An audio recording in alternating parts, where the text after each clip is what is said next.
हरे कृष्णा। भगवान कृष्ण अर्जुन को गीता में कहते हैं, गीता के 9वें अध्याय के अंतिम श्लोक 34वें श्लोक में भगवान कहते हैं कि अर्जुन, तुम अगर अपने जीवन से मोह समाप्त करना चाहते हो, अपने जीवन से दुविधा समाप्त करना चाहते हो, अपने जीवन से द्वैत और दुविधा समाप्त करना चाहते हो, संशय को समाप्त करना चाहते हो, तो एक काम करो। क्या करो? मन मना भव मद भक्तो मद्याजी माम नमस्कुरु। मन मना भव मद भक्तो मद्याजी माम नमस्कुरु।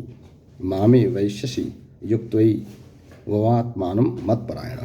अर्थात हे अर्जुन, तुम मन मना भव, तुम अपना मन मुझको दे दो। अपना मन मुझको दे दोगे तो तुम्हारा मन इधर से उधर भटकेगा नहीं। क्या करना है, क्या नहीं करना है, क्या अच्छा है, क्या बुरा है, किसके साथ जुड़ना चाहिए, किसके साथ नहीं जुड़ना चाहिए, कौन मेरे लिए ज़्यादा पावरफुल है, कौन मेरे लिए ज़्यादा उपादेय है, इस प्रकार के जितने भी संशय, जितनी भी दुविधाएं आती हैं, मेरा और पराये का जो तुम्हारे अंदर मोह है, किसके साथ मैं युद्ध करूं, किसके साथ युद्ध न करूं, ये जो तुम्हारा मोह है वो तुम्हारा मोह समाप्त हो जाएगा। कैसे? जैसे ही तुम मन मनाओ, यानी अपना मन मुझको दे दोगे। मानो इस श्लोक के माध्यम से हम सभी अर्जुन हैं। वो सभी सारे जीव अर्जुन हैं जो मोहग्रस्त हैं, जो मोह से ग्रसित हैं। मैं और मेरे, तू और तेरे के बीच में जो द्वंद्व में फंसे हुए हैं, सभी अर्जुन हैं। तो एक तरह से हम सभी अर्जुन हैं। और मानो भगवान हमसे कहना चाहते हैं कि हे अर्जुन, हे जीव रूपी अर्जुन, हे आज के मनुष्यों, तुम जो द्वैत तुम्हारे अंदर है, मेरे और पराये का, अपने और पराये का जो तुम्हारा द्वैत है, तुम्हारे अंदर जो द्वंद्व है, ये द्वैत और द्वंद्व को समाप्त करो और अपना मन मुझको दे दो। क्योंकि सबके अंदर मैं ही विराजमान हूँ। मैं ही परमात्मा के रूप में तुम्हारे हृदय में, मानव मात्र के हृदय में, प्राणी मात्र के हृदय में, जीव मात्र के हृदय में मैं ही विराजमान हूँ। और मेरे ही अंश तुम सभी लोग हो।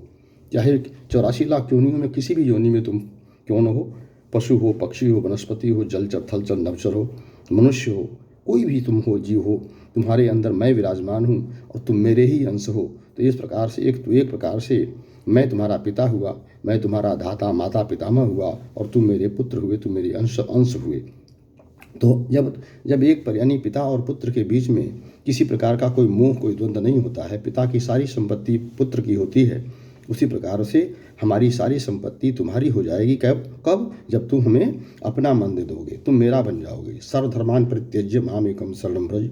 जब तुम सारे धर्मों को त्याग करके, सारे कर्मों को त्याग करके, सारे मार्गों को त्याग करके, किसके साथ रहूं, किसको न रहूं, किसका पूजन करूं, किसको न पूजन करूं, किसको मारूं, किसको न मारूं, कौन मेरा है, कौन पराया है, सारे के भाव जब तुम्हारे समाप्त हो जाएंगे, तब तुम एक मन मेरे साथ दे करके तुम्हारे साथ अपना मन दे दोगे, तो तुम्हारा मन जो है एकनिष्ठ मुझ में आ जाएगा।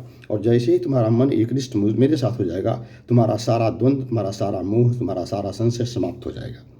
इसलिए हे अर्जुन, मन मना भव, यानी आज के मनुष्यों के लिए भगवान कह रहे हैं कि हे मनुष्य, हे आत्माओं, तुम अपना मन विभिन्न देवताओं में, विभिन्न ऋषियों में, विभिन्न महात्माओं में, विभिन्न भूतों में या इधर उधर न भटका करके तुम अपना मन मुझको दे दो। मन मना भव। और क्या करो? मद भक्तो, तुम मेरा भक्त बन जाओ।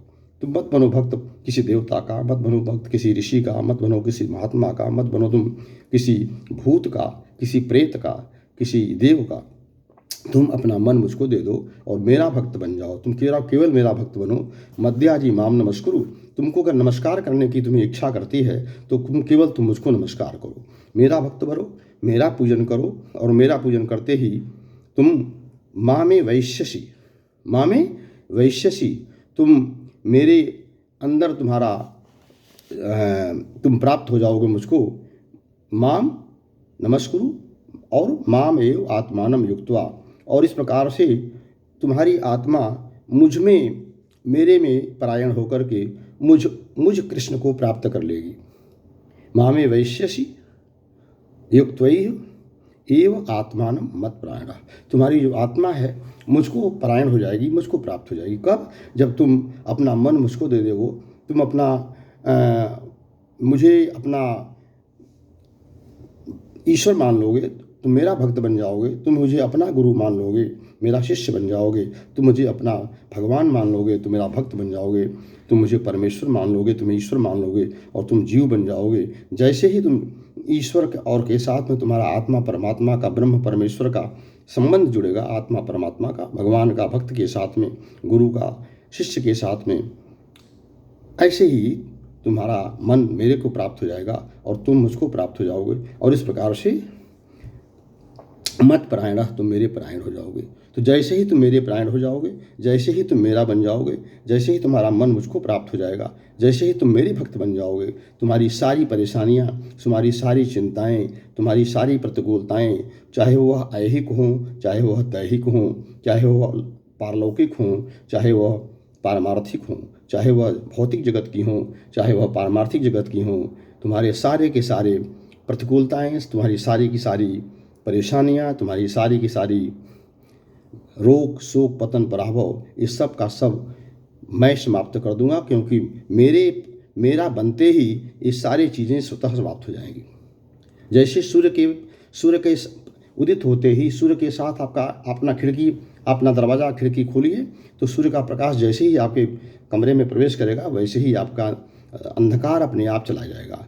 उसे समाप्त करने के लिए कोई प्रयास नहीं करना पड़ेगा। आपका अंधकार उसी प्रकार से आपके कमरे से तिरोहित हो जाएगा।